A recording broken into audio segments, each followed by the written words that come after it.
Aujourd'hui, nous sommes de fête avec le Seigneur. Nous sommes heureux et joyeux, car aujourd'hui le Seigneur va éponger beaucoup de larmes. Il va sécher toutes vos larmes. Le Seigneur aujourd'hui, il va vous consoler. Il va vous dire qu'il vous aime, qu'il vous adore, que le Seigneur est très joyeux avec vous car vous avez pris cette décision de suivre la voie de Dieu, en train d'abandonner et de laisser en arrière les traditions et les coutumes, et en train de connaître un Dieu nouveau, un jour nouveau, car il vit, il se manifeste en esprit et en vérité et qu'il est là parmi nous. Et lui, il est très heureux vis-à-vis de vous, car Dieu sait,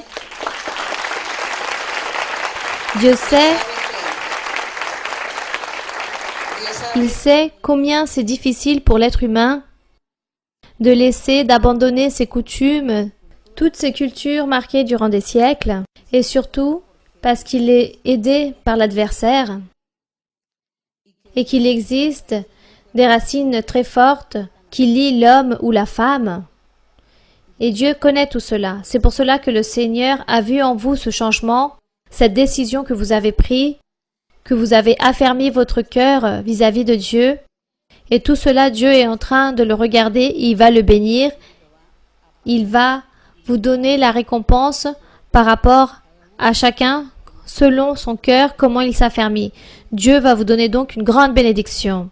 De la même façon, Dieu va être toujours avec vous, il vous abritera, car il vous mène de sa main, il ne va jamais vous abandonner.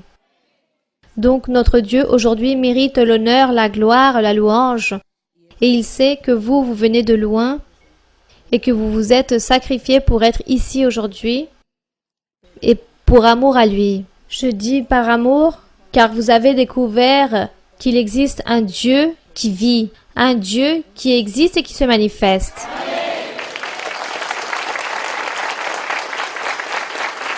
C'est triste. C'est triste la vie que nous vivions avant lorsque nous invoquions une statue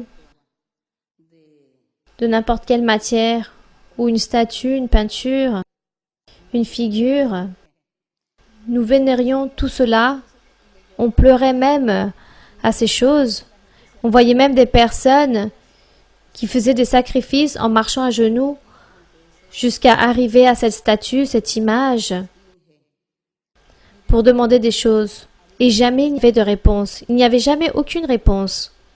Toujours, les choses étaient pareilles, voire pires. Mais maintenant, depuis le moment que nous connaissons ce Dieu d'esprit et de vérité qui s'est manifesté en nous, qui nous a parlé, qui nous a donné des songes, des révélations, des bénédictions, qui a réalisé des miracles. Nous voyons ce Dieu, alors nous sommes très heureux. Et nous ne nous repentissons pas d'avoir cessé et abandonné nos coutumes et notre vie antérieure. Et nous remercions notre Dieu pour être ici, réunis tous ensemble en tant qu'Église, avec un seul cœur. Nous sommes heureux de pouvoir adorer notre Dieu, de l'honorer et lui dire que nous sommes ici pour qu'il puisse nous bénir. Et qu'ici nous sommes pour qu'il puisse recevoir ces louanges que nous allons lui donner, ainsi que l'honneur à travers les questions et la méditation de la Bible avec cette étude biblique, et c'est la forme où Dieu se rend joyeux et plaisant envers nous. Et nous souhaitons tous donner à Dieu cet honneur. Donc, les personnes et les frères et sœurs qui vont nous voir dans cette vidéo, dans la journée d'aujourd'hui, car c'est un jour très spécial, vous allez voir cette vidéo et vous aussi, vous allez vous rendre compte que vous aussi, vous êtes venus de différents lieux, en train de voyager peut-être depuis l'aube à travers des autobus ou de transports en commun pour être ici réunis autant qu'Église à Jalapa. Donc, vous venez peut-être d'Alamo, de Saint-André, de l'Erdoté, Terrala, et vous êtes venus et nous sommes ici aujourd'hui réunis. Donc tous, vous pouvez profiter, même les frères et sœurs, vous pouvez tous profiter avec nous ensemble de ces grandes bénédictions du Seigneur, de cette paix que Dieu donne, de tous ces cadeaux et présents que Dieu a pour nous. Car Dieu a beaucoup de cadeaux pour nous. Donc, que Dieu vous bénisse et merci beaucoup, vous pouvez vous asseoir. Nous allons donc débuter l'étude biblique pour honorer notre Dieu, pour glorifier notre Dieu. Donc dans Psaume numéro 7, nous allons aujourd'hui méditer dans le Psaume 7. N'oubliez pas que les psaumes, ce sont des prières ou des cantiques spirituels que le peuple ancien, le peuple d'Israël dans l'Antiquité, dans le temple de Salomon, David, le roi David, il a choisi 70 chanteurs, des musiciens. Eux, c'étaient des prophètes. Ils étaient remplis du Saint-Esprit.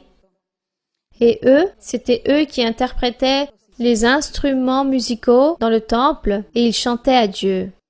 Mais comme eux, c'étaient des prophètes, lorsqu'ils se réunissaient pour chanter à Dieu, le Saint-Esprit venait y habiter, il les possédait. Et eux, ils commençaient, c'était à prophétiser. Les cantiques, c'était des prophéties que Dieu donnait. Et ces prophéties, qui sont tous les psaumes, ils se référaient au Seigneur Jésus-Christ, à son Église, à ses croyants en Jésus-Christ. Et c'est pour cela que tous ces chanteurs d'Israël, beaucoup de fois, ils ne comprenaient pas ce qu'ils chantaient.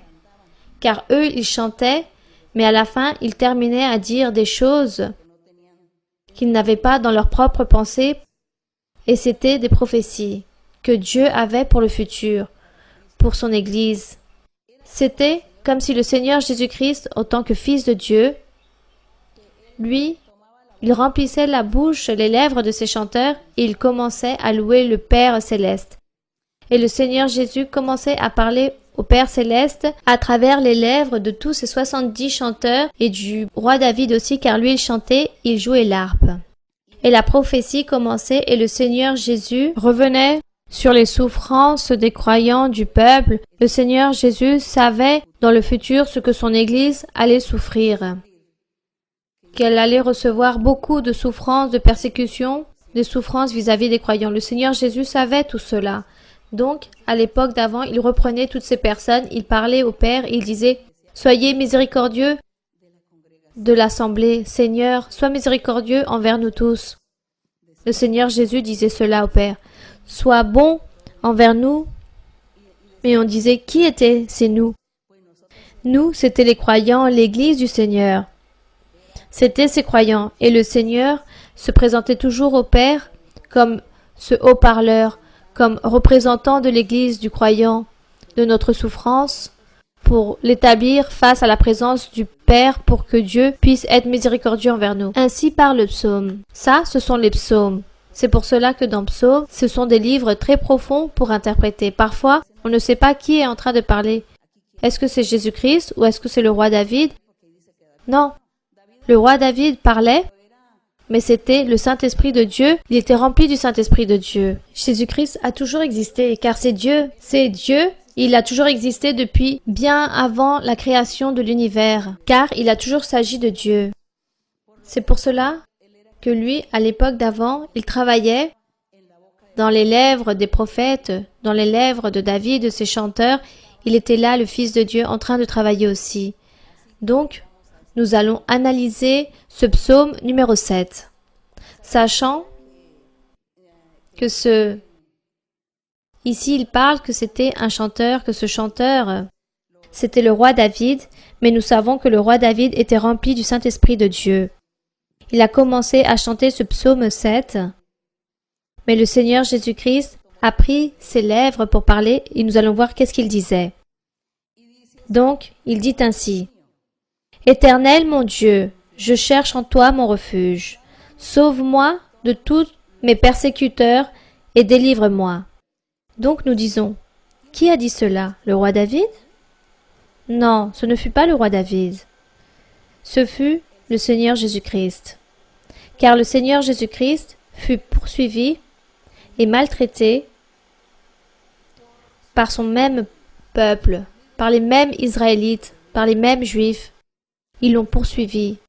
Ils l'ont poursuivi pour lui enlever la vie. Ces gens le poursuivèrent pour lui lancer des pierres. Ils disaient qu'ils prenaient des pierres et ils lançaient au Seigneur. Et lorsque le Seigneur voyait cela, il disait qu'au milieu de la multitude de cette foule, il se cachait et il partait. Il se cachait de la vue de tous ses persécuteurs. Mais ce n'était pas seulement le Seigneur Jésus qu'ils poursuivirent.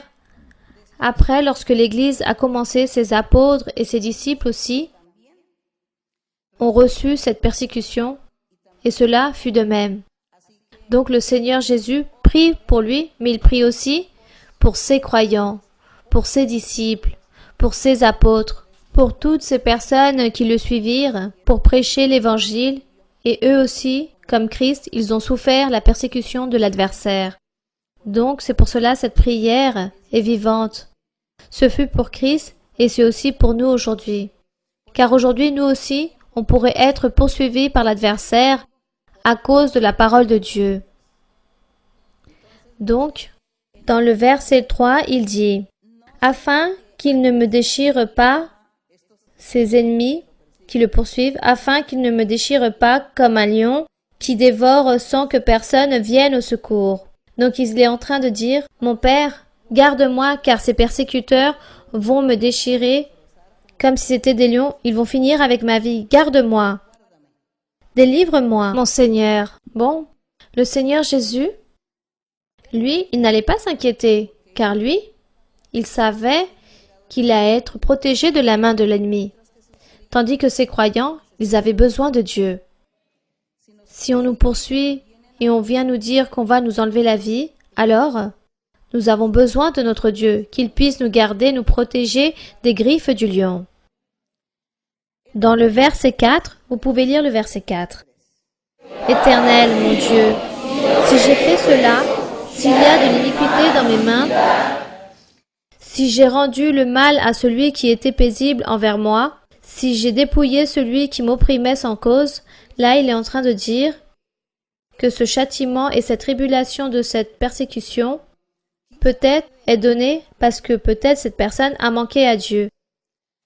Mais nous savons que le Seigneur Jésus n'a jamais manqué à Dieu. Lui, il s'est comporté comme un homme, comme un être humain, mais il n'a pas péché. Tandis que nous, oui, nous, les apôtres, les disciples, les croyants, l'Église, nous avons manqué au Seigneur. Peut-être vous êtes en train de manquer ou on manquera au bout d'un moment et nous avons besoin de cette repentance. Car ici, il est en train de dire que si j'ai fait quelque chose de mauvais, alors que le Seigneur vienne pardonner. Il dit ici, dans le verset 5, s'il dit « Si j'ai rendu le mal à celui qui était paisible », et dans le verset 6, il dit « Alors que l'ennemi me poursuive et m'atteigne, qu'il foule à terre ma vie et qu'il couche ma gloire dans la poussière. » Il dit cela. Donc il dit « Châtie-moi, mon Seigneur, châtie-moi. » Ça, le Seigneur Jésus disait au Père Céleste pour nous. Car le Seigneur savait que nous ne savions pas prier, que nous ne savions pas nous présenter devant la présence de Dieu pour parler clairement. Que nous, dans notre prière, nous commençons toujours à dire « Seigneur, pardonne-moi, mon Seigneur, et voilà, et pardonne-moi, et c'est tout. » Mais jamais nous disons de quelle est la cause, de quoi nous allons nous être pardonnés, qu'est-ce que nous avons fait. Et comme nous ne savons pas prier, alors le Seigneur disait « Moi, je vais devoir prier pour toutes ces personnes. Je vais être le haut-parleur, les reprendre et dire « Seigneur, avec sagesse, avec intelligence, pour que le Père puisse être miséricordieux de toutes ces personnes et qu'il puisse les garder, les protéger et les bénir. » Ça, c'est l'amour de Christ. Ça, c'est l'amour de Christ envers nous. Notre grand frère, notre roi, notre sauveur, notre divin maître, notre intermédiaire entre Dieu, notre avocat, le roi. C'est lui qui nous aime. Et lui, il se présente au Père et il dit « Fais-moi tout payer, mon Père, car ces personnes doivent être bénies. » Donc c'est merveilleux comment le Seigneur prend en compte le fait que nous ne savions pas prier et demander au Père, ni nous exposer au Père nos péchés, nos erreurs. Lui, il le faisait. Il le faisait pour nous. Donc, nous sommes ici dans le verset 7 où il dit ici, « Lève-toi, ô Éternel, dans ta colère. lève-toi contre la fureur de mes adversaires. Réveille-toi pour me secourir, ordonne un jugement. Il est en train de lui dire, si je suis innocent, mon Seigneur, si le coupable c'est moi, alors châtie-moi. Si nous sommes tous innocents, alors Seigneur, va là-bas et donne cette main à ses adversaires, à tous ces persécuteurs qui sont en train de faire des iniquités envers le Seigneur. Ça, c'est la manière comment le Seigneur est en train de prier au Père, en train de parler pour nous. Il le dit à travers les lèvres du roi David. Continuez avec le verset 8. Que l'assemblée des peuples t'environne, monte au-dessus d'elle vers les lieux élevés. Il dit qu'une assemblée de peuples t'environne le Seigneur et qu'autour de cette assemblée, il va les élever. Cette assemblée de peuples, c'est l'Église du Seigneur Jésus-Christ. C'est comme si le Père lui donnerait une réponse et lui dirait « Une assemblée de peuples va t'entourer et tu seras élevé dans ces lieux. » Et cette assemblée, c'est l'Église du Seigneur. Car l'Église du Seigneur sera conformée avec des personnes de plusieurs nations. Car là-bas sera l'Esprit de Dieu, en train d'établir son Église, en train d'établir son peuple, en train de guider les personnes qui l'aiment. Et en ce moment, le Seigneur est déjà en train de travailler dans plus de 70 pays. Le Saint-Esprit est en train de travailler dans plus de 70 pays, et dans chaque pays, certains ont un groupe de personnes, d'autres 10 cœurs, mais le Saint-Esprit est en train de réaliser son travail. Là s'accomplit où il dit qu'une multitude de peuples, de diverses nations, de diverses personnes t'environnent, que le Seigneur sera toujours élevé. C'est merveilleux de trouver ici la méditation du Seigneur. Dans le verset 9, il dit « L'Éternel juge les peuples. Rends-moi justice, ô Éternel, selon mon droit et selon mon innocence. » Donc là, il est en train de dire « Mon Père, comme toi, tu vas juger toutes les nations et tu vas les condamner sûrement, alors je te demande que tu me juges, moi et mon Église. Juge-moi selon notre innocence.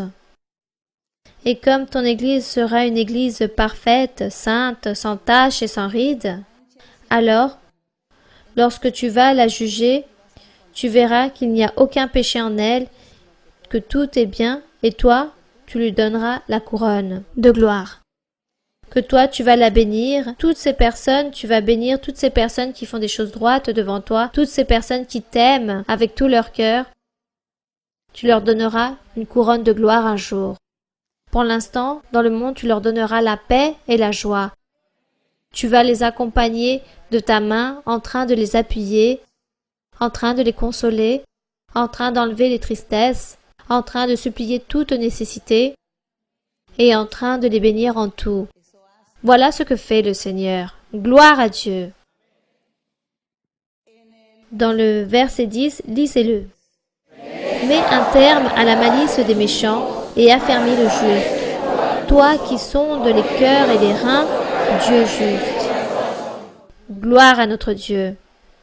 Il dit donc, mets un terme, fasse que se termine la malice de ces iniques, de ces méchants qui n'aiment pas Dieu, qui ne croient pas en Dieu, qui ne cherchent pas Dieu, mais au contraire, qu'ils poursuivent tous ceux qui cherchent la voie du Seigneur.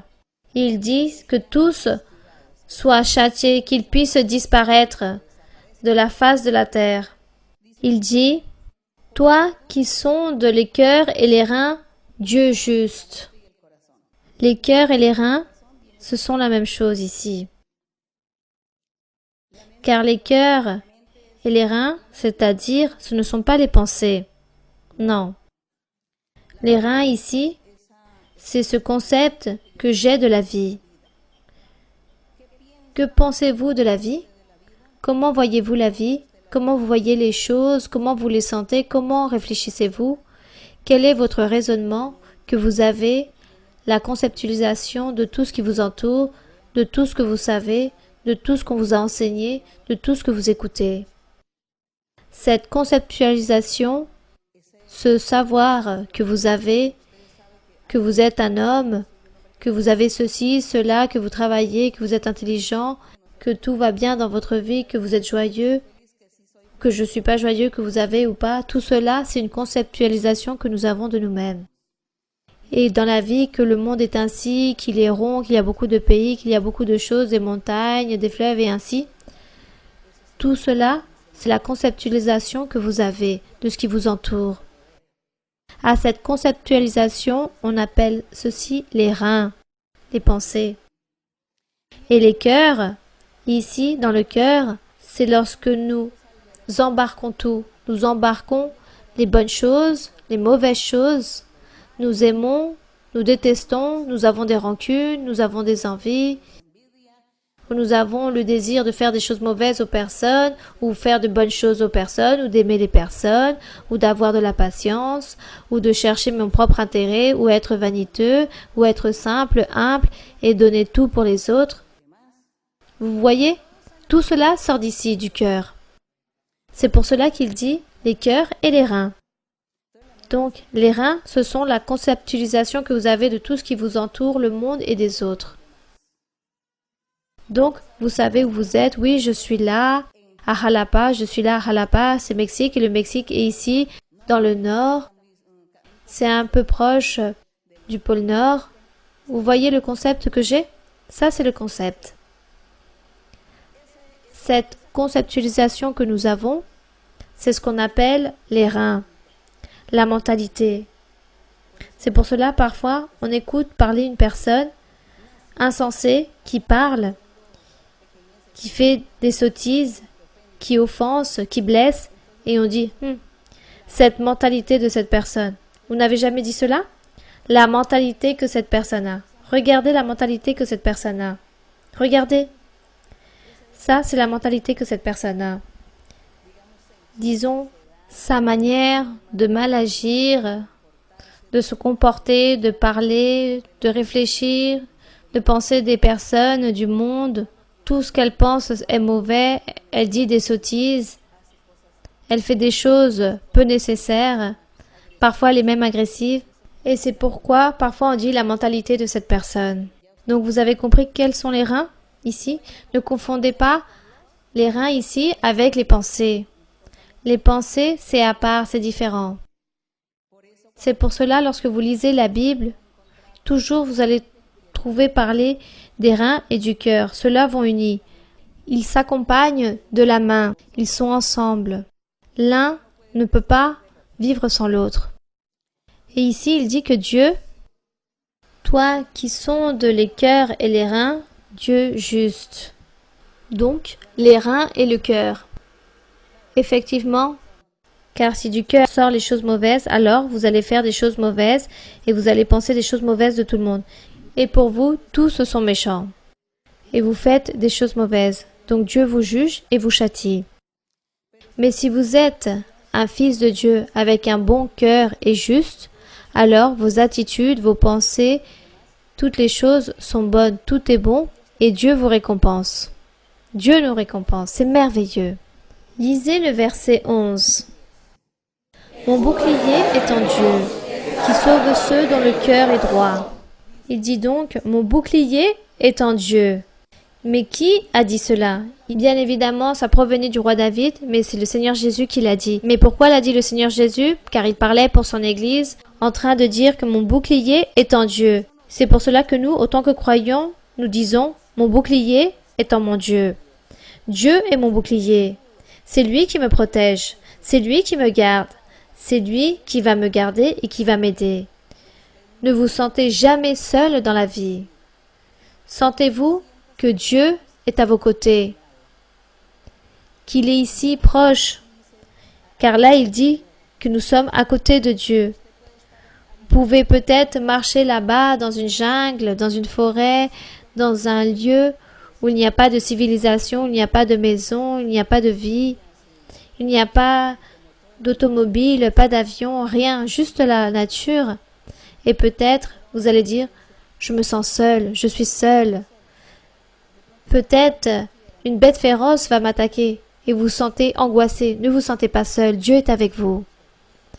Dieu est capable de fermer la bouche à cette bête féroce, car Dieu est à vos côtés.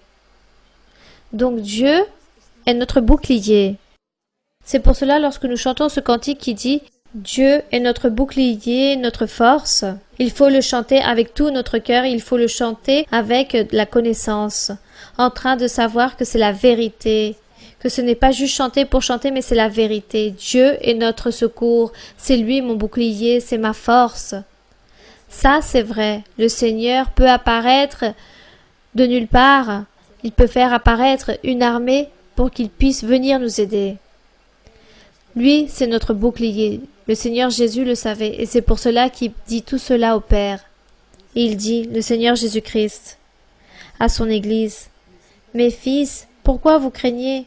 Pourquoi vous doutez? Pourquoi vous vous méfiez? Pourquoi vous vous sentez seul et abandonné si je suis si proche de vous? » Lorsque nous prions, peu importe le lieu, dans n'importe quel lieu vous pouvez prier, que ce soit sous un arbre, au bord d'une rivière, d'un fleuve, d'un lac, dans un chemin, peu importe. Priez, clamez Dieu, lui il est là en train de vous écouter. Mais faites les choses bonnes pour lui. Vivez une vie droite et juste pour notre Dieu. Donc ici il dit, le verset 11, « Mon bouclier est en Dieu qui sauve ceux dont le cœur est droit. » Dieu est un juste juge. Il dit, Dieu est un juste juge, Dieu s'irrite en tout temps. Si le méchant ne se convertit pas, il dit que Dieu s'irrite envers ce méchant. Lisez le verset 13. Si le méchant ne se convertit pas, il aiguise son glaive, il bande son arc et il vise. Il dirige sur lui des traits meurtriers, il rend ses flèches brûlantes, et tout cela contre qui? Contre celui qui est méchant. Contre le méchant, l'adversaire que nous avons, le principal ennemi, le diable. Et ensuite, du diable, ses générations. Les fils du diable, c'est-à-dire les personnes qui font des choses mauvaises, le péché, qui se convertissent en des enfants du diable.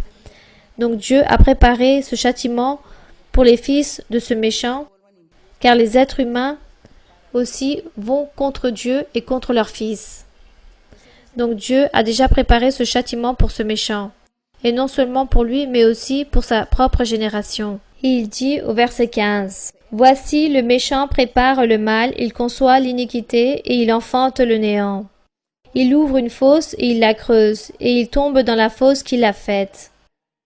Son iniquité retombe sur sa tête et sa violence redescend sur son front. » Donc il dit que ce méchant, comme il a fait tellement d'iniquités, tellement de choses mauvaises, surtout au Seigneur Jésus-Christ, et aussi tellement de choses mauvaises à l'Église et à ses croyants, qu'aujourd'hui, certains d'entre vous dira que le diable est en train de me faire souffrir. Mais regardez le châtiment que Dieu a pour ce méchant. Il a un châtiment, car il dit que le diable entre et possède les personnes, les circonstances, pour qu'il puisse nous faire des choses mauvaises, nous faire souffrir, nous blesser, et qu'il va retomber dans la fosse qu'il a faite. Car Dieu renvoie ce mal à ce méchant. Dieu nous libère, il ouvre une fosse pour qu'il puisse y tomber. Alors, ne doutez pas lorsque vous lisez la Bible. Ne doutez pas car cela c'est vrai. C'est une parole que Dieu édifie en nous chaque jour, année par année, génération par génération. Peu importe le siècle que nous vivons, cette Bible continue à être vivante. Elle est vivante car le Saint-Esprit de Dieu la rend vivante. Tous ses écrits, lui, il les vivifie avec nous, avec les personnes, avec un cœur ouvert, affermi, avec un cœur qui croit en Dieu. Donc Dieu vivifie ses lectures, ses écritures. Alors vous, lisez la Bible. Prenez plaisir en lisant la Bible et ne dites pas « Ah, ça c'est juste une histoire qui est passée. Ça vient du passé. À tous ces personnages, cela leur est arrivé. Ne dites pas cela, car à vous, il peut vous arriver exactement la même chose. Aujourd'hui, il peut exister beaucoup de choses. Il peut exister beaucoup d'Élisée, beaucoup d'Élie, beaucoup de Gédéon, beaucoup de Samson. Aujourd'hui, tout cela vont exister. Beaucoup d'Abraham, de Rebecca, d'Isaac. Aujourd'hui aussi, il peut exister toutes ces personnes, car Dieu vivifie sa parole. Et la victoire et les triomphes et les choses qui sont arrivées à ces personnages, cela aussi arrive aux croyants, aux personnes dans l'Église, dans les personnes qui vivent en dehors. Le Seigneur vivifie tout cela.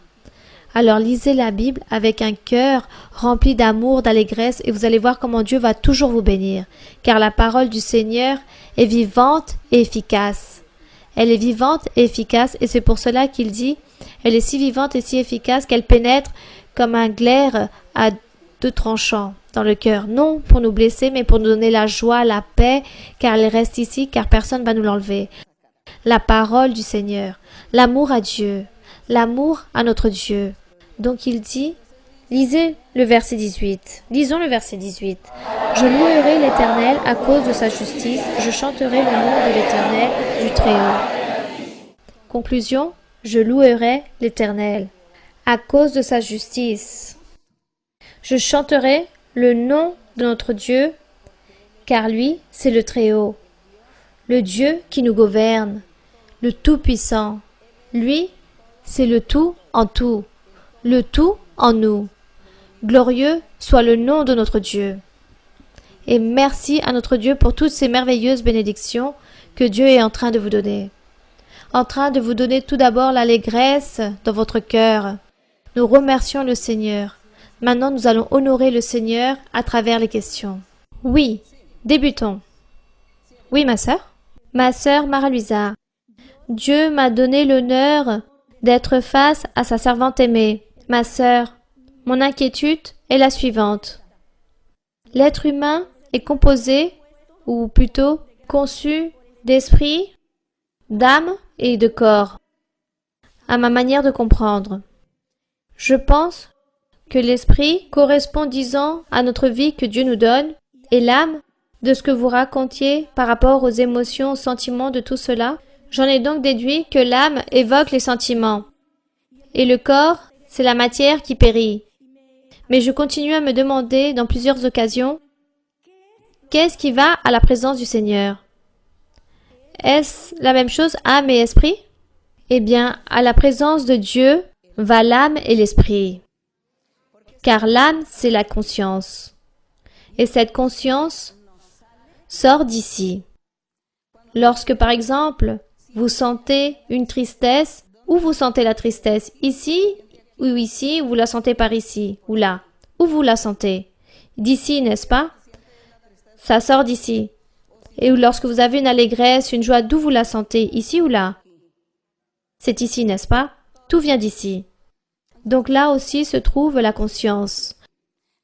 La conscience, c'est le même concept que nous avons de nous-mêmes, de tout ce que je suis en train de parler, ici par exemple de la conceptualisation de toutes les choses. Tout cela provient d'ici. C'est bien pour cela que tout sort du cœur, la conceptualisation ou la conscience sont accompagnés par la main, c'est un seul, ils sont ensemble. Incrustés dans un cœur spirituel qui est là, dans le cœur de cette chair. Si on vous enlève ce cœur et on vous y implante un autre, d'une autre personne, votre conscience reste la même. Vos sentiments sont les mêmes, car le cœur, l'esprit spirituel, ne reçoit pas l'effet du cœur de chair. Il est juste posé, il habite là. Il n'y a donc aucun changement lorsqu'on vous implante un autre cœur. Personne change de sentiment, car nous avons un esprit qui a tout. L'esprit que nous avons a des yeux, un nez, a un cœur, il a tout, et il s'est déposé dans notre aide, dans notre corps. Et c'est pour cela, le jour où lorsque cette chair physique meurt, notre esprit, notre cœur va avec notre conscience, avec son âme, avec les sentiments, vont tous ensemble face à la présence du Seigneur. Si vous avez fait des bonnes choses, alors Dieu vous dirigera dans un lieu où se trouve le triomphe, où il y a la joie et la paix. Si vous avez fait des mauvaises choses, alors Dieu vous enverra dans un lieu de tourment. Donc la personne commence à se tourmenter, car la seule chose qui lui manquait, c'était la chair physique, mais tout le reste, elle l'a, elle souffre, et elle pense, et elle dit, pourquoi j'ai offensé Dieu? Pourquoi je n'ai pas cherché Dieu? Et maintenant je suis là dans ce lieu de tourment. C'est cela. Donc, c'est ce qu'on appelle la conscience, âme et esprit, c'est la même chose. C'est la même chose qu'un cœur, qu'a des yeux, qu'a des oreilles. La seule différence, c'est qu'elle n'a pas de matière. C'est pour cela que Dieu nous a déposé ici une matière, bon, pour vivre quelque chose de très différent ici, dans le globe terrestre. Mais un jour, nous allons être à l'éternité, car le Seigneur Jésus-Christ disait à ses disciples que là-bas dans l'éternité, nous serons comme des anges. Que tous seront comme des anges. Il n'y aurait plus de mariage, rien de toutes ces choses, car Dieu a utilisé cela juste pour la matière physique. Maintenant, l'esprit, on vit une vie différente, mais remplie de joie, d'allégresse. Ça, c'est ce que nous devons garder, cette connaissance, qu'elle soit claire, que le jour que vous allez mourir, vous n'allez pas vraiment mourir, car vous serez là en train de voler et vous allez voir toutes les personnes qui vont pleurer sur votre corps physique, mais vous serez tout entier. Vous serez complètement en entier. Et vous allez dire, ah mais je suis en entier, la seule chose c'est que je ne marche pas sur la terre mais je vole. C'est cela. Et toutes les personnes se rappellent de tout. Rappelons-nous de l'histoire du riche et du pauvre Lazare, ils sont morts. Étant mort, le riche se rappelait qu'il vivait des tourments, il se rappelait de tout. Il a dit à Abraham, « Seigneur, pourquoi tu n'envoies pas Lazare pour qu'il puisse guider ma famille, pour qu'il puisse croire en Dieu et qu'il ne vienne pas souffrir ici où je suis en train de souffrir ?» Vous voyez qu'il était tout entier là-bas dans ce lieu, il était tout en entier. Sans son corps physique, mais il était en entier. Il avait la conscience, il savait, il se rappelait de toutes les choses, des choses mauvaises qu'il avait faites, qu'il n'avait pas cru en Dieu et qu'il vivait cette souffrance. Il disait qu'il puisse envoyer Lazare pour qu'il puisse prêcher à ces personnes. Et Abraham lui répondit, non, je ne vais pas envoyer quelqu'un, car ils ont la loi de Moïse. Chaque samedi, ils peuvent écouter la loi de Moïse, donc ils se repentissent. Là-bas, ils ont les Écritures qu'ils écoutent et qu'ils se repentissent et qu'ils croient en Dieu. Donc ça, c'est quelque chose que nous devons apprendre. Ça, ce sont des enseignements, des doctrines que nous devons avoir dans notre être, pour nous savoir où nous sommes, en qui nous avons cru, et aussi pour enseigner aux autres personnes. Bien. Oui, ma sœur. Bonjour, ma sœur Maralusa. J'ai une question dans Apocalypse 5. Apocalypse 5, chapitre 5, oui. Du verset 1 au 5. Oui, vous pouvez lire, ma sœur. Puis je vis dans la main droite de celui qui était assis sur le trône un livre écrit en dedans et en dehors, scellé de 7 sceaux. Et je vis un ange puissant qui criait d'une voix forte. Qui est digne d'ouvrir le livre et d'en rompre les sceaux? Et personne dans le ciel, ni sur la terre, ni sous la terre, ne put ouvrir le livre ni le regarder. Et je pleurais beaucoup de ce que personne ne fut trouvé digne d'ouvrir le livre ni de le regarder. Et l'un des vieillards me dit, « Ne pleure point, voici le lion de la tribu de Juda, le rejeton de David, a vaincu pour ouvrir le livre de ces 7 sceaux. » Ma sœur Maraluisa, je ne sais pas, je voudrais que vous puissiez m'expliquer ce doute si c'est le Seigneur Jésus-Christ qui parle. Oui, c'est le Seigneur Jésus-Christ. C'est lui, le lion de la tribu de Juda. Lui, il est venu de cette tribu de Juda, et lui, c'est le lion dont le Seigneur ici parle à travers de cette révélation de Jean. Lui fut le seul qui a pu ouvrir ce livre autant qu'être humain que Dieu a utilisé pour travailler avec les êtres humains. C'est lui qui a triomphé et que nous puissions aujourd'hui avoir cette victoire, ou du moins avoir cette espérance un jour d'être là-bas face à la présence de Dieu en train de jouir de sa présence. Donc c'est le Seigneur Jésus-Christ qui a triomphé, qui a vaincu, il a vaincu la mort, il a vaincu le diable, et il a triomphé Et pour nous donner quoi? Le salut. Lui, il est devenu homme, il a dû passer toutes ces épreuves autant qu'être humain pour pouvoir gagner cette grande récompense d'être le roi, d'être le précurseur du salut. Ça, c'est ce qu'il a fait. C'est pour cela qu'il y a beaucoup de personnes qui confondent et qui disent que le Seigneur fut un homme comme quiconque. Alors comment est-ce possible que Dieu puisse être là-bas en train de parler en étant au milieu de l'humanité? Pour les hommes, cela est impossible. Mais comme Dieu est si puissant, pour lui, ce ne fut pas si difficile de se convertir en un moment, durant un moment, en tant qu'être humain. Car ce ne fut pas la totalité de Dieu qui s'est converti en un être humain. Juste une partie s'est convertie en un être humain et s'est nommé Jésus-Christ de Nazareth. Puis, autant qu'être humain, il devait réaliser toutes les choses des êtres humains. Il devait être faible, il devait être bon, malgré ceux qui le poursuivèrent. Autant qu'être humain, il devait réagir comme suit. Car s'il se comporte comme Dieu, alors juste avec le regard, il pourrait faire fuir tout le monde et tous les détruire. Mais comme il s'est comporté comme un être humain, alors il a souffert. C'est pourquoi Dieu a permis qu'il puisse sentir cette souffrance des êtres humains. On dit même que le Seigneur a souffert cette souffrance à travers des larmes de sang. Mais tout cela dans le but pour pouvoir dire au diable « Je t'ai vaincu », dire à la mort « Je t'ai vaincu ». Et maintenant, mon Église que je vais établir va être une Église glorieuse, sans tache, sans ride. Elle sera parfaite, car je vais la perfectionner, je serai avec elle, je vais les protéger, je les garderai, je les bénirai.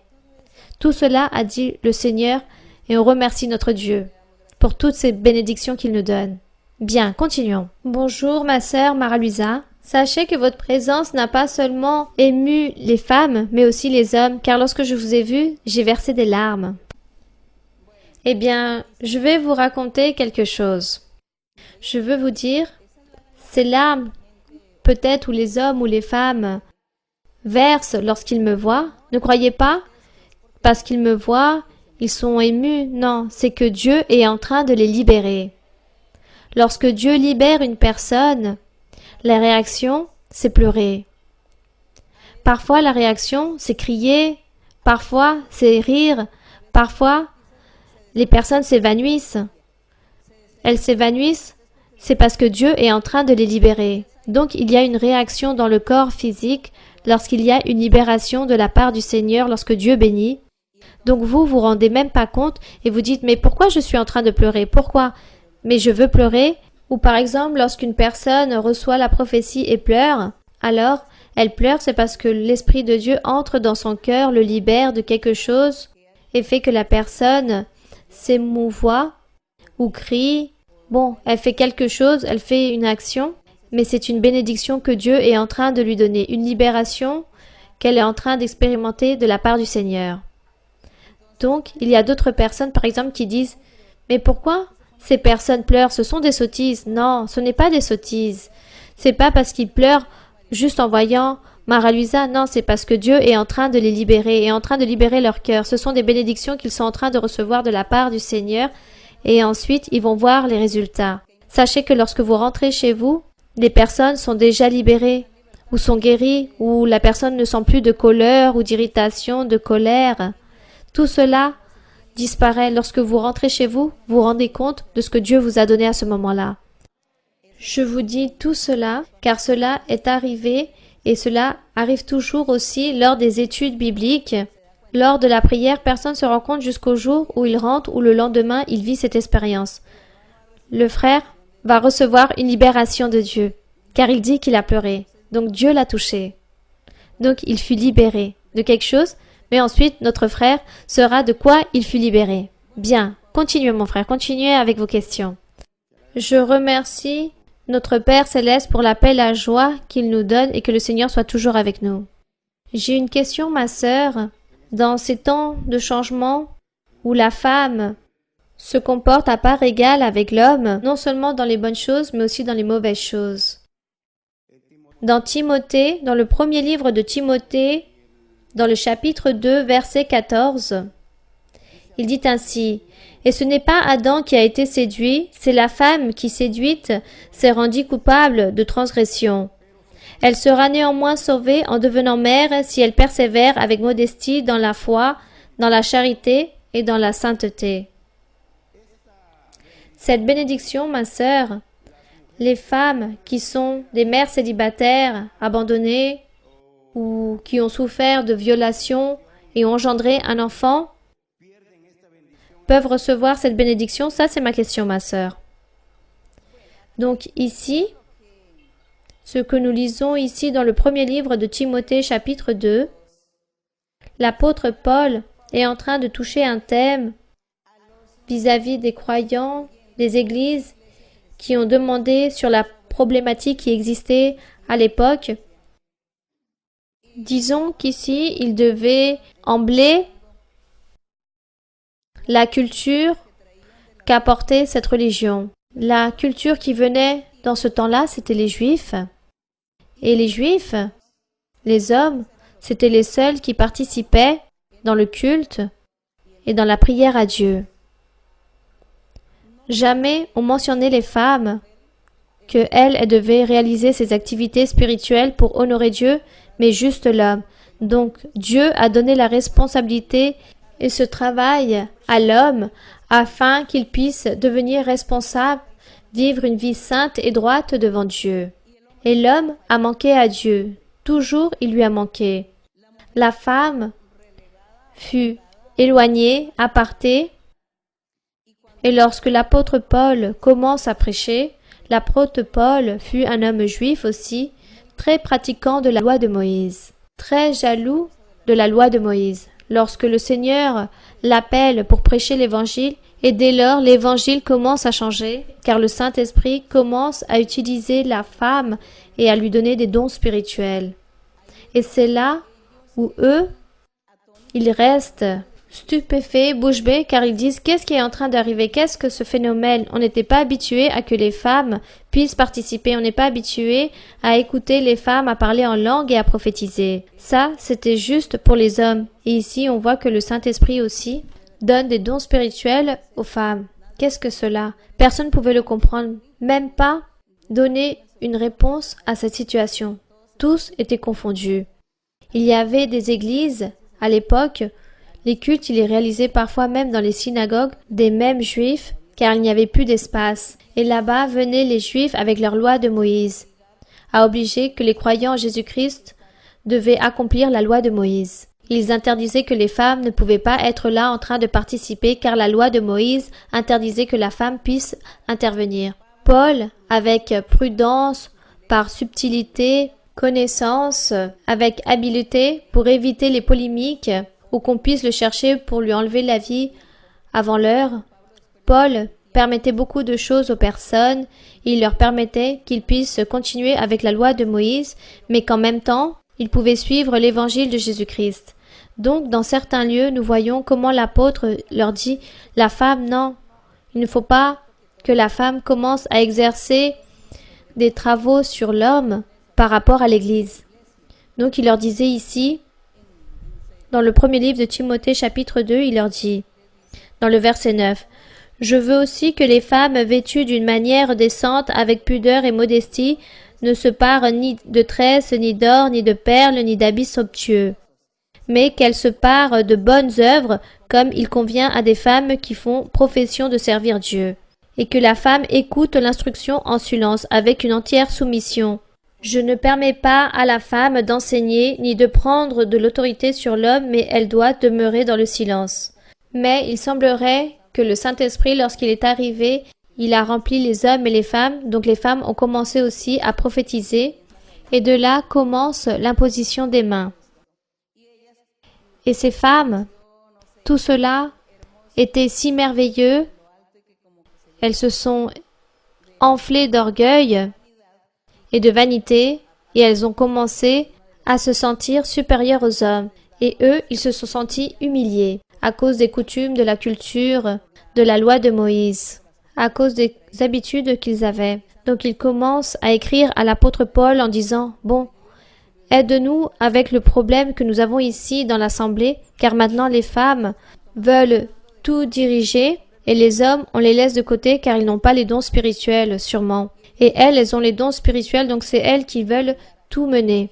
Comment pouvons-nous trouver une solution à ce problème? Et de là vient la question des enfants.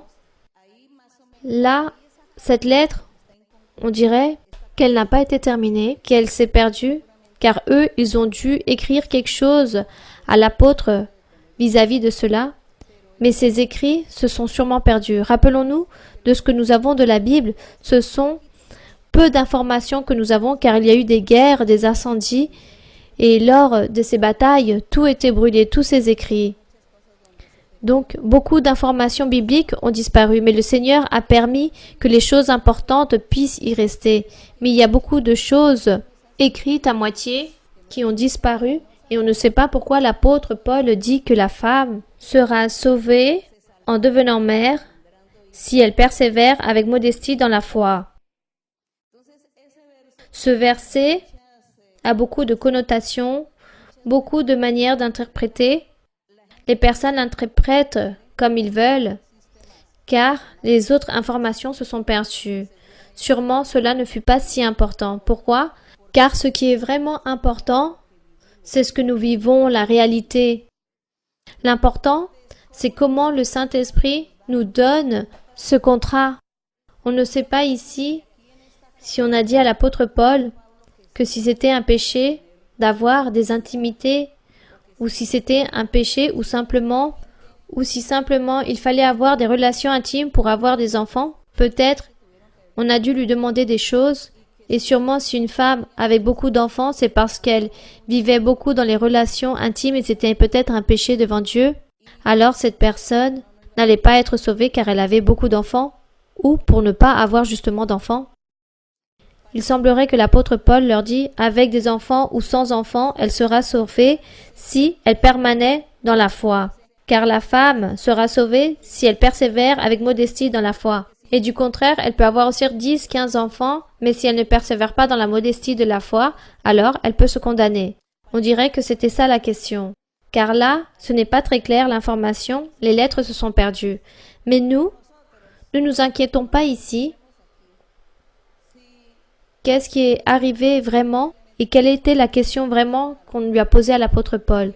Vivons plutôt ce que Dieu nous a parlé et ce que nous vivons ici par rapport à Dieu. Il y a plus de 45 ans, nous avons cette assemblée. Dieu est en train de la diriger, le Saint-Esprit est en train de la gouverner. C'est Dieu qui est en train de tous nous diriger. Et dans les expériences que nous avons vécues jusqu'au jour d'aujourd'hui, Dieu bénit une femme avec beaucoup d'enfants et bénit une femme sans enfants. Et cette femme sans enfants, un jour, et on lui disait, je connais beaucoup de femmes sans enfants, c'est-à-dire qui ne se sont pas mariées, qui n'ont pas pu avoir d'enfants. Et elle, qui était triste, qui se lamentait et qui demandait à Dieu parce qu'elle n'avait pas d'enfants. Et je me rappelle qu'un jour, Dieu, le Saint-Esprit, lui dit, ne t'inquiète pas, car tu n'as pas eu d'enfants, car tu n'as pas pu engendrer. Sois à mon servir, travaille pour moi, car je vais t'utiliser pour gagner beaucoup d'âmes pour moi. Tu vas gagner toutes les âmes que tu vas gagner seront tes enfants. Tous ceux que tu vas évangéliser et que tu vas gagner pour le royaume seront tes enfants. Pourquoi veux-tu des enfants? Continue, suis-moi. Je veux que tu sois ainsi pour que tu puisses me servir, pour que tu puisses travailler pour moi. Voilà tout ce qu'a dit le Saint-Esprit à cette femme. Et cette promesse a toujours été aussi donnée à des femmes qui ont des enfants. Donc, qu'avons-nous appris? Que ce n'était pas un péché de ce que les personnes disaient vis-à-vis de l'intimité. Le tabou, c'était pour procréer. Et qu'ensuite, plus rien. C'est faux. Ce n'était pas juste pour procréer. Sur le moment, on aurait pu croire que c'était juste pour procréer, mais ce sont des choses que Dieu a données comme une nécessité physiologique du corps. Comme celui qui a faim et qui a soif, c'est la même chose. Donc tout cela, Dieu nous a enseigné que ce n'est pas mauvais, ce n'est pas un péché. C'est un péché des méchancetés qu'il y a dans notre cœur si on veut faire quelque chose de mauvais au prochain, aux personnes, et que nous offensons Dieu, ça c'est mauvais. Mais des choses que Dieu a données à l'homme pour profiter, pour avoir leur plaisir dans leur vie, ce n'est pas un péché en train de faire toutes les choses, mais de la bonne façon, selon les commandements du Seigneur. Chaque homme avec sa femme, chacun en train de se respecter mutuellement et qu'ils s'assemblent en tant que couple, ils se respectent, ça c'est un mariage devant Dieu. Voilà ce que Dieu veut, que les personnes se respectent et se valorisent. Et ensuite qu'elles puissent faire les choses justes devant le Seigneur. S'ils ont beaucoup d'enfants, ils vont se sauver s'ils persévèrent dans la foi. Et s'ils ont beaucoup d'enfants, mais ils font des choses mauvaises, ils sont dans le péché, alors ils se condamnent. Et même aussi, ils n'ont pas d'enfants et vivent dans le péché, alors ils se condamnent, et vice-versa. Voilà ce que le Saint-Esprit a toujours enseigné. Et par rapport à que la femme sera en train de participer avec le Seigneur, le même Saint-Esprit l'a démontré en donnant les dons spirituels, en capacitant la femme pour faire cette œuvre évangélique. Donc, on se rend compte que Dieu n'est pas en train de faire ses exceptions dans l'Évangile, mais qu'il va utiliser des hommes et des femmes de ce côté spirituel. Par ailleurs, par rapport à un couple, un mariage, Dieu a donné l'accord à l'homme pour qu'il puisse être le chef de la famille, le chef de ce foyer, et que tous puissent le respecter, mais que si chaque couple se respecte mutuellement, c'est encore mieux. C'est juste que l'homme mène sereine la responsabilité dans le foyer. C'est pourquoi on dit que la femme doit respecter son époux, elle doit le valoriser, c'est très bien. Mais lui aussi doit lui donner à elle pour qu'il puisse gagner ce respect et cette valeur. Ou sinon Dieu entrerait à agir. Car si une fille de Dieu est en train de s'ouvrir dans un couple à cause du mauvais comportement de son époux, alors Dieu lui enlève. Il l'envoie vers là-bas dans un autre lieu et à elle il lui donnera la joie, la paix. Voilà ce que fait Dieu dans l'évangile du Seigneur. Beaucoup de choses sont changées, beaucoup de choses changent, car nous sommes gouvernés par Dieu. Nous sommes tous gouvernés par le Saint-Esprit. Et c'est Dieu qui nous donne la paix, la joie, l'allégresse, la libération dans le foyer, dans le couple, dans le travail, peu importe, dans l'entreprise, peu importe où nous sommes. Dieu défend ses enfants, il nous donne la joie, il nous garde et il nous éloigne aussi pour que nous n'allions pas souffrir ou être victimes de certaines personnes qui ne craignent pas Dieu. Voilà ce que fait Dieu. Donc le frère disait, parce que les femmes sont même dans la politique, comme disait notre frère, elle se met à égal aux hommes. Je pense que cette égalité, il y aura toujours de l'égalité, mais je pense que dans un foyer, dans un couple, dans une famille, surtout dans le couple, il doit avoir le respect et l'amour entre eux deux. C'est juste que l'homme, disons que la femme fasse que l'homme soit la tête du corps. Par exemple, Christ est la tête de l'Église. C'est la tête et nous sommes ici son corps. Donc, dans un mariage, dans un couple, c'est la même chose. L'époux, c'est le chef. Mais ce n'est pas pour qu'il aille en profiter pour l'humilier. Car vous voyez bien que le Seigneur ne nous humilie pas. Au contraire, il nous chouchoute, il nous aime, il nous donne la paix, il nous donne des cadeaux, il nous accompagne de sa main. Regardez tout ce que fait le Seigneur pour nous. Nous sommes son Église, l'épouse de Christ. Donc, raison de plus, dans quelque chose de physique, un homme, tête de foyer, ce n'est pas pour qu'il humilie sa femme, mais c'est pour qu'il la chouchoute, pour qu'il l'aime, pour qu'il la câline, pour qu'il la contemple, lui offre plein de cadeaux qu'il apporte dans ses bras. Vous voyez, mes frères, la différence? Alors, combien d'entre vous veulent être ce chef de famille? Bien. Continuons. Continuons. Car je voyais les frères tout contents lorsque je leur parlais que l'homme devait être le chef de famille. Ah ah, avec les coups de bâton. Non. Au contraire, regardez tout ce que vous devez faire. Câliner, être chouchouter, être détailliste, offrir, tout cela vous devez faire. Prendre soin de vos épouses comme des poupées.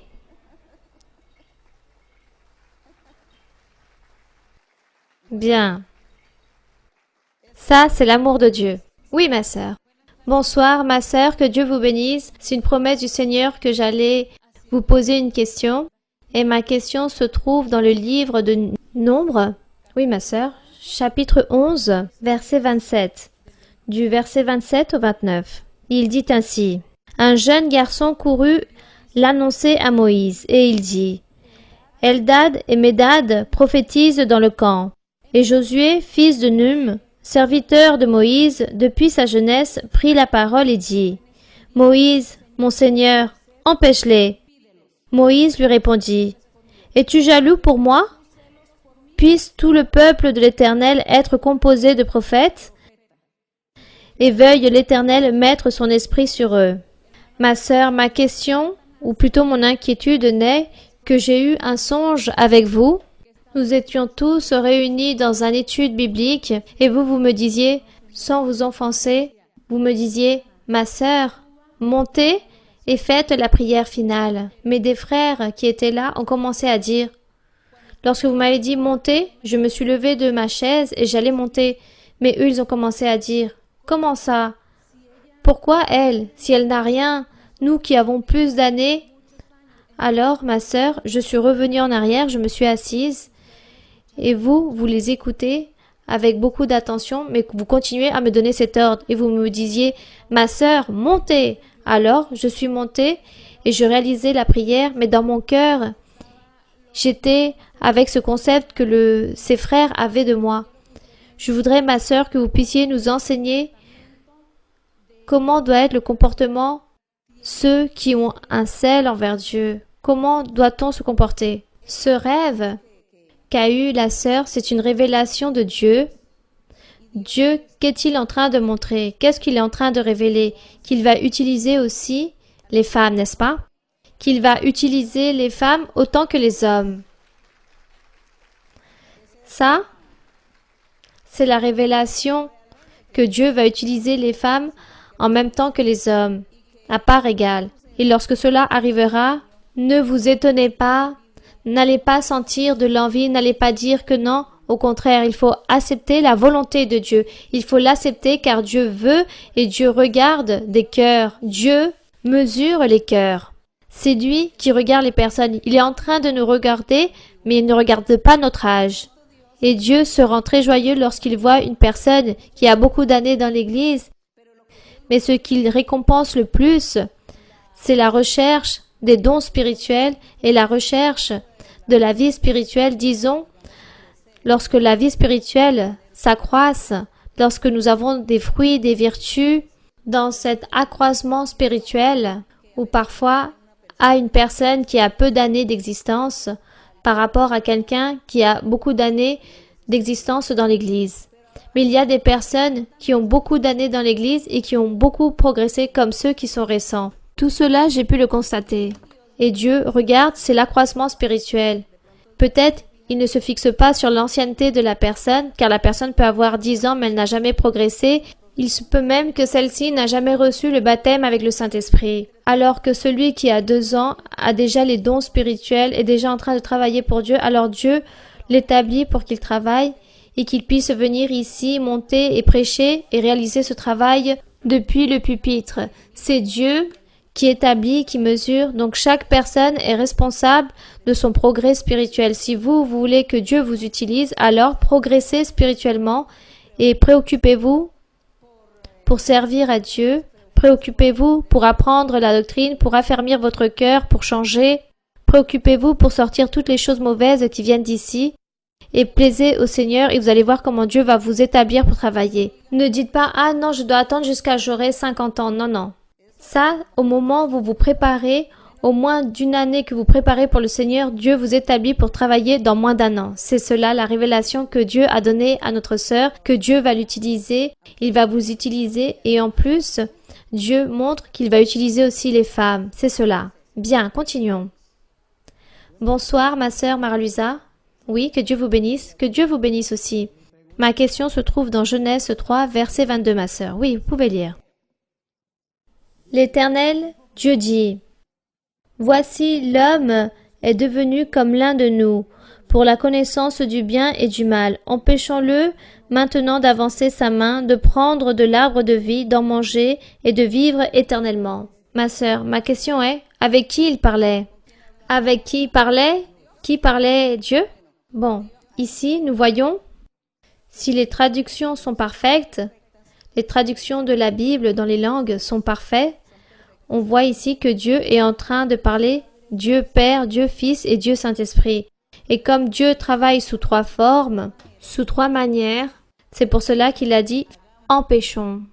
Disons que le Seigneur Jésus-Christ était là aussi, le Père, le Fils et le Saint-Esprit étaient là ensemble, en un seul, et c'est pour cela qu'il a dit « empêchons ». Il y a plusieurs versets dans la Bible où Dieu parle de cette façon, en parlant ensemble de cette façon, en disant « faisons ». Disons donc, ou supposons que ce sont les trois personnes de notre Dieu. Merci ma sœur. Oui, continuons. Ma sœur, bonjour. C'est un grand privilège de vous avoir ici et c'est une promesse accomplie du Seigneur car il m'avait dit il y a plus d'un an que j'allais être face à sa servante aimée et que j'allais lui poser une question. Ma sœur, il y a un moment, vous nous enseignez par rapport au foyer que l'homme doit être ce chef de famille. Je voudrais, ma sœur, que vous puissiez nous amplifier un peu plus par rapport au mariage.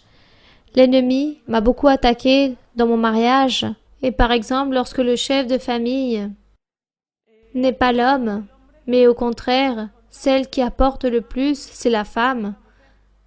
Par exemple, lorsque le chef de famille, il n'y a aucune responsabilité pour mener à bien la partie économique et la femme doit le faire. Ça, c'est mon cas, ma sœur. Je suis en train de vivre un moment très difficile. Il ne s'agit pas que d'une seule année ou deux. Ce sont des moments très durs, car il s'agit de plus de 3-4 ans. Il y a des moments où parfois je me tais pour ne pas débattre, pour éviter les querelles. Je m'efforce. Et pour mener aussi apporter des aliments chez moi. Mais je vois que dans mon foyer, il n'y a aucune autre responsabilité vis-à-vis de mon époux. De ce fait, je souffre beaucoup à cause de cela. Car j'ai aussi reçu beaucoup de critiques et lui il ne va pas à l'église. Non, ma sœur. J'ai reçu beaucoup de critiques vis-à-vis de cela de la part de ma famille. Et ils me disent « Mais jusqu'à quand? Jusqu'à quand ?» Mais mis à part que lui, il n'apporte pas ce soutien économique avec vous, il vous agresse physiquement? Non, ma sœur, mais il y a des moments où parfois, je lui dis qu'il doit m'aider. Je lui demande pas dans la totalité, mais au moins une partie, car il sait et connaît réellement les dépenses que nous avons. Alors, il ne m'agresse pas physiquement, mais verbalement, oui. Alors, cela, oui. Combien de temps avez-vous dans l'église? 7 ans. 7 ans. Et par miséricorde du Seigneur, jusqu'à présent, vous avez 7 ans dans l'église. Combien d'années avez-vous de mariage? 8 ans. Dieu aurait déjà dû vous trouver une solution à cela. Je pense qu'il vous a manqué à vous plus de sûreté en Dieu, dépendre plus de Dieu pour que Dieu puisse vous conseiller par rapport à cet aspect.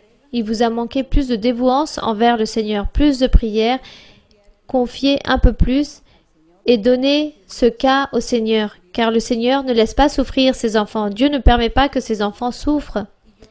Et je connais des cas très similaires aux vôtres, où un seul fils venait à l'église. Généralement, on va parler d'une femme qui va à l'église et qui a reçu des souffrances avec son époux et Dieu a enlevé cet époux qui se trouvait au milieu de son chemin et a fait que cette sœur puisse vivre en paix. Mais parce que elle s'est dévouée à Dieu, elle a prié Dieu. Disons qu'à Dieu, il faut convaincre le Seigneur avec notre dévouance, il faut sensibiliser le cœur de Dieu. Lorsque nous sommes justes, droits, et nous faisons des bonnes choses et quelqu'un vient nous faire souffrir, disons une autre personne vient nous faire souffrir, le diable en train d'utiliser cette personne pour nous faire souffrir, Dieu m'aide, car Dieu voit que je mérite de recevoir cette paix, cette tranquillité, car je fais de bonnes choses devant le Seigneur, je suis en train de prier Dieu et je suis en train de demander à Dieu avec tout mon cœur et Dieu va m'aider, il va me donner cette force, soit il change la personne ou il me l'enlève du milieu de mon chemin. Voilà ce que fait le Seigneur. Mais nous, on doit avoir cette dévouance envers Dieu. Et je pense que vous n'avez pas été suffisamment dévoué ou prié le Seigneur ou avoir eu cette sûreté en Dieu. Alors analysez votre vie et votre situation. Analysez si vous l'aimez. Car si vous ne l'aimez pas et l'amour a disparu, alors vous êtes en train de perdre votre temps, vous êtes en train de souffrir parce que vous le voulez. Alors analysez tout cela. Pensez et dites, on se sépare, on se divorce, ou peut-être si cela arrive, il va me manquer, donc non, je ne peux pas vivre sans lui, alors plutôt je le tolère. Alors je vais le tolérer, je vais continuer à travailler, à m'efforcer et je vais continuer à demander à Dieu. Donc à travers votre prière, Seigneur, cet homme n'est pas responsable avec son devoir, avec l'obligation du foyer. Mais je ne veux pas me séparer car je l'aime, mais je ne veux pas non plus souffrir. Alors Dieu, aide-moi. Aide-moi, change-le, transforme-le pour qu'il puisse devenir responsable, pour qu'il puisse réactionner et qu'il puisse accomplir son devoir. Mais je ne veux pas me rendre amère et souffrir pour cela, je vais faire tout mon possible et je vais avoir de la patience. Mais Seigneur, toi, je te demande que tu le changes pour qu'il puisse m'aider. Ou du contraire, enlève-moi cet amour, ce que je sens envers lui. Car sinon, je préfère m'éloigner et ne plus vivre cette situation. Vous devez être très clair lors de vos prières que vous faites à Dieu. Que ça soit pour vous séparer ou que ça soit pour que vous continuez avec lui, mais mesurez vos sentiments aussi. Réfléchissez si vous allez souffrir ou si vous n'allez pas souffrir, alors vous prenez une décision et par rapport à ce que vous voulez et vous sentez, alors cela vous allez demander à Dieu et Dieu va vous donner ce que vous allez lui dire. Soyez donc sages et intelligents lorsque vous demandez les choses, mais aussi priez un peu plus, lisez la Bible pour que Dieu puisse vous écouter avec miséricorde et chercher un peu plus de Dieu. Et c'est pour cela que vous avez autant souffert durant ces 7 ans. Mais aujourd'hui, vous avez appris. Maintenant, vous savez comment vous présenter devant Dieu. Cherchez plus Dieu. Soyez plus dévoués à Dieu. Soyez plus convaincante envers le Seigneur et il va vous aider. Il va vous aider à définir cette situation. Soit il va vous donner une solution, il va vous le changer ou il va vous l'éloigner. Voilà ce que fait le Seigneur. Ne vous inquiétez pas. Parfois, on se scandalise et on s'inquiète par rapport au thème des divorces, mais il y a des cas où Dieu permet toutes ces choses. Alors, ce n'est plus une doctrine qui est écrite et qu'elle doit être ainsi ou comme ça. Par rapport à beaucoup de situations, Dieu aussi agit. Mais je connais dans l'Église beaucoup de couples où il y a des sœurs qui ont souffert, mais lorsqu'elles se sont tellement dévouées à Dieu, elles travaillent avec les dons spirituels, elles servent à Dieu, elles sont fidèles, et j'ai vu comment Dieu a changé leurs époux. Dieu a changé ces hommes en enlevant la dureté de leur cœur, la rébellion, tout cela, il les a fait que ces hommes deviennent de bons hommes, et dans d'autres cas, j'ai vu aussi que Dieu a éloigné ces hommes et a fait que ces sœurs puissent vivre en paix. Tout cela, je peux le dire, car je l'ai vu dans la vie du Seigneur, ce sont des exemples que j'ai pu constater que Dieu agit ainsi envers les personnes.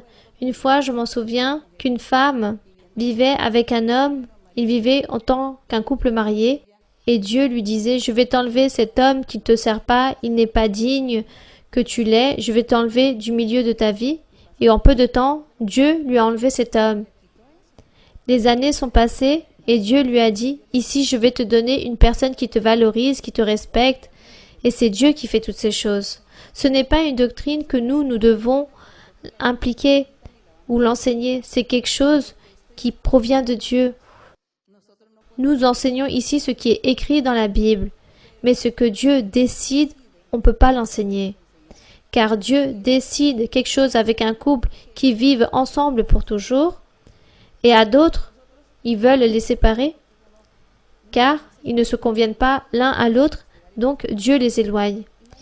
Imaginons-nous, nous en train de gouverner toutes ces choses, en train de diriger des choses que Dieu veut? Non, on ne peut pas. C'est Dieu le seul qui définit les choses. Et nous, autant que doctrine, on ne peut pas enseigner et dire « Ah non, oui, il faut partir, il faut se divorcer. » Non, on ne peut pas faire ça en tant qu'être humain. Mais Dieu, oui, Dieu peut le faire. Peut-être Dieu permet qu'il y ait un divorce ou permet qu'ils puissent se réunir à nouveau. Ou Dieu les sépare, ou Dieu enlève la vie à un autre. j'ai déjà vu cela, que Dieu puisse enlever la vie de l'un d'entre eux, car peut-être cet homme fut une pierre qui trébuche dans la vie de sa fille. Dieu a fait cela. Donc, que les personnes n'aillent pas mal interpréter que la sœur Mara-Luisa est en train de tolérer les divorces. Non, la sœur Mara-Luisa n'approuve pas les divorces, mais elle ne les désapprouve pas non plus. C'est Dieu qui fait toutes les choses. La sœur Mara-Luisa enseigne que la Bible dit que lorsqu'une femme et un homme ici dans l'église du Seigneur s'unissent pour un mariage, que ça soit pour toute la vie. Voilà ce qu'enseigne la doctrine. Mais Dieu peut peut-être dire, moi, j'ai voulu faire les choses de manière contraire. Et qui va questionner Dieu? Qui va juger le Seigneur? Si c'est lui qui fait toutes les choses. Lui, il fait sa volonté. Mais ce que je sais, c'est que Dieu est très miséricordieux. Et Dieu est bon avec vous.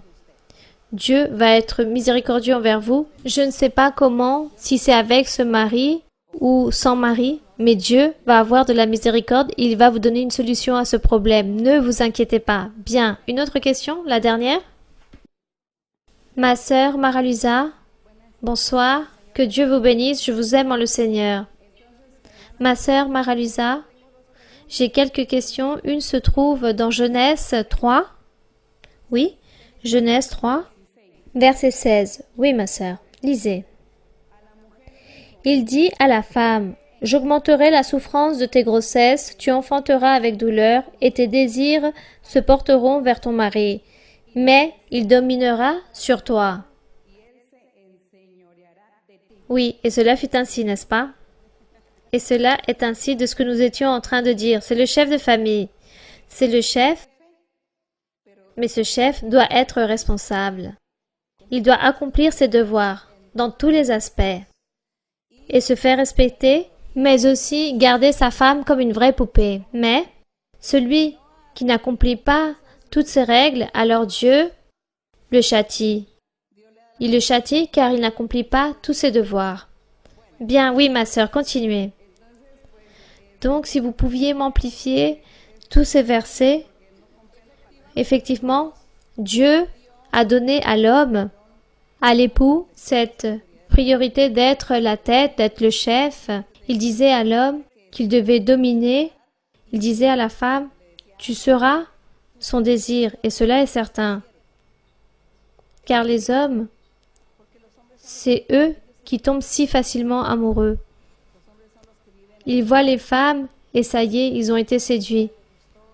Alors que nous, on regarde un homme, on ne commence pas à dire « Ah, cet homme, il a de belles hanches, ses jambes, son visage. » Non. Les femmes ne s'inquiètent pas pour ces choses-là.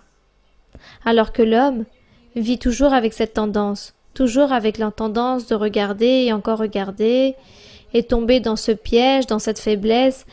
Les femmes sont fortes dans cet aspect. Les femmes ne tombent pas dans ces faiblesses. Elles sont plutôt fortes de ce côté-là. Mais l'homme, oui, Dieu a fait cela par nature. Donc, il dit que la femme, c'est le plaisir de l'homme. Et Dieu l'a réalisé autant que châtiment. C'est juste que dans l'évangile de Jésus-Christ, l'homme ou le Saint-Esprit nous modère. Il nous aide à changer. Et pourquoi il nous aide à changer? Pour que nous n'ayons plus ces instincts naturels que Dieu a créés depuis Adam et Ève. Il nous aide à contrôler ces instincts naturels, principalement aux hommes. Les hommes ont beaucoup souffert car depuis qu'ils ont toujours été habitués à avoir 4 ou 5 épouses, dans l'Antiquité, un homme riche avait 4 épouses et à peu près plus de 100 concubines, ou plus. On dit que Salomon a eu plus de 700 femmes. Et ensuite, tous les hommes avaient cette habitude d'avoir leur épouse, et ensuite tout le reste des autres femmes qui les entouraient, toute une arène. Et ça, c'était la culture de l'homme. Lorsque l'évangile du Seigneur Jésus-Christ vient et change les choses, l'Esprit Saint commence à changer et à dire, maintenant, un homme a le droit d'avoir juste une seule femme. Et il leur a enlevé la liberté d'en avoir plusieurs. Quelle tristesse pour les hommes. Bon. Et Dieu a dit, une seule femme. Maintenant, nous sommes un seul plus plusieurs. Ça, c'est l'évangile de Jésus-Christ. C'est pour cela que certains ne cherchent pas l'évangile du Seigneur Jésus, car la doctrine est trop forte. Ces charges, surtout pour les hommes, pour les femmes, il n'y a aucun problème. Donc, ce qui arrive, aujourd'hui, cette tendance existe encore. Vous allez toujours remarquer qu'il y aura toujours cette faiblesse dans les hommes. Une faiblesse lorsque les hommes se dévouent à Dieu dans l'Évangile, Dieu commence à les changer, à les transformer, à enlever cette chose et ça devient un homme respectueux, un homme de Dieu, un homme qui a des yeux juste pour sa propre femme et c'est tout, et plus rien. Voilà ce que fait l'Évangile du Seigneur Jésus-Christ. Ainsi, Dieu a changé les êtres. Donc, toutes ces malédictions que Dieu a dit à Adam et Ève, oui, cela est arrivé dans l'Évangile de Jésus-Christ. Il y a une nouvelle vie, il y a un changement de vie, et un homme naît de nouveau et une femme naît de nouveau pour Dieu. Et Dieu enlève tous ces appétits de la chair, tous ces péchés de l'Antiquité. Le Seigneur commence à les enlever, il les libère, il purifie, il nous rend joyeux. Ça, c'est le changement que Dieu a fait en nous à travers de l'Évangile de Jésus-Christ. J'espère que ma sœur, ce fut clair pour vous. Vous avez encore un doute? Oui, ma sœur, c'est très clair. Merci beaucoup. Donc, mes très chers frères et très chères sœurs, que Dieu vous bénisse. Je vous aime beaucoup. Et que Dieu vous bénisse énormément. À bientôt. J'espère que Dieu permette que je puisse être à nouveau ici avec vous. Donc, nous allons commencer à prier le Seigneur. Je ne vais pas imposer les mains. À travers de la prière, cela sera suffisant. Donc vous, si vous avez vos maladies, vos pétitions, vos besoins, vos souhaits de votre cœur, ici, déposez votre main sur le cœur ou levez la main et demandez à Dieu, regarde ma situation, regarde ma maladie, c'est cela, ou regarde mon problème, ou regarde ce que je suis en train de souffrir. Avec la prière qu'est en train de faire la sœur, écoute-la, Seigneur, pour que je puisse recevoir la guérison, la libération et que ma pétition soit appliquée. Priez de cette façon et vous allez voir comment Dieu va vous donner et va faire tout ce que vous souhaitez, il va réaliser des miracles dans votre vie. Bien, donc nous allons chanter au Seigneur.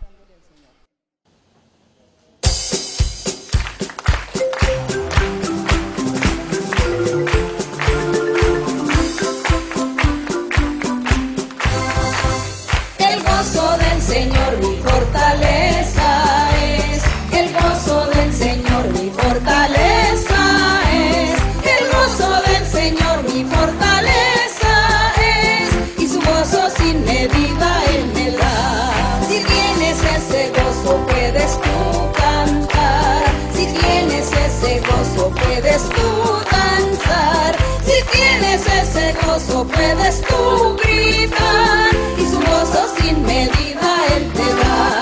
El gozo del Señor mi fortaleza es, el gozo del Señor mi fortaleza es, el gozo del Señor mi fortaleza es, y su gozo sin medida Él me da. Si tienes ese gozo puedes tú cantar, si tienes ese gozo puedes tú danzar, si tienes ese gozo puedes tú gritar, y su gozo sin medida Él te da.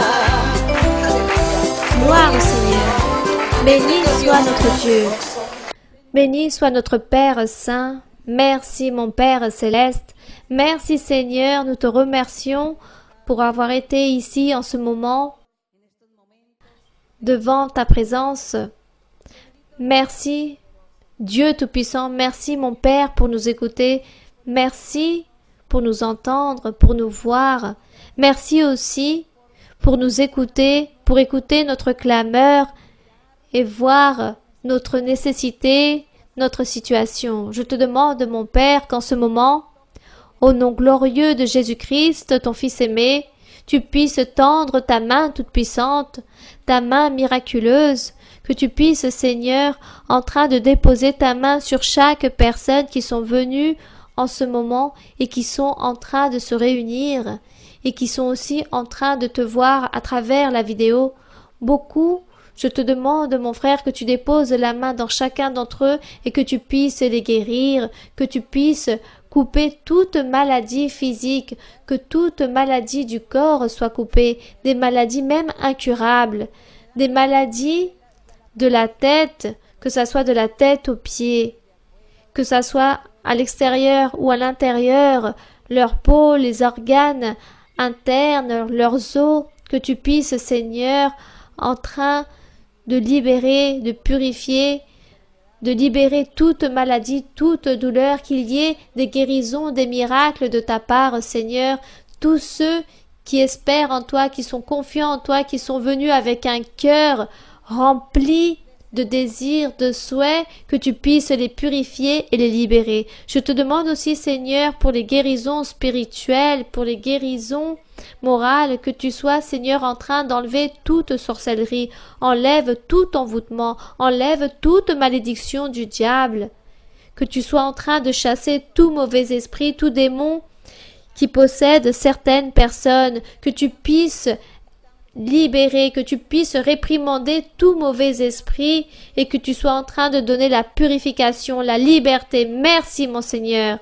Je te demande aussi, mon Seigneur, pour les pétitions, pour les souhaits qu'ils ont, pour tous leurs désirs qu'ils ont dans leur cœur, car ils ont des nécessités matérielles, des nécessités spirituelles, des nécessités morales. Je te demande que tu puisses donner les souhaits qu'ils ont dans leur cœur, que tu puisses concevoir à tous, donne-leur la paix, donne-leur la joie, donne l'allégresse, cette liberté, cette guérison. Merci mon Père. Au nom glorieux de ton Fils aimé, notre Seigneur Jésus-Christ, je te le demande, mon Seigneur, que ta main miraculeuse soit en train de réaliser des miracles. Fais des miracles, mon Seigneur. Manifeste-toi, mon Père. Manifeste-toi au milieu de cette assemblée. Manifeste-toi au milieu de tous ceux qui t'écoutent, qui te cherchent, qui te clament. Merci. Alléluia. Béni soit le nom de Dieu. Je te loue, mon Seigneur, je te remercie, je te donne la gloire au nom de ton Fils aimé, notre Seigneur Jésus-Christ. Amen. Gloire au Seigneur. Merci, mon Seigneur. Merci, mon Père. Toma por favor mi mano, Señor, contigo quiero ir. Con sangre aquí pagaste por mí, te quiero hoy servir. Anhelo poder lo malo vencer y en santidad vivir.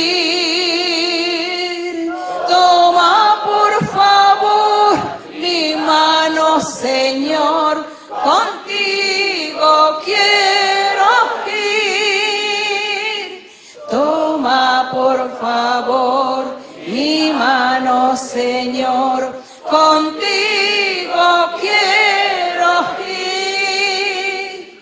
Con sangre aquí pagaste por mí, te quiero hoy servir.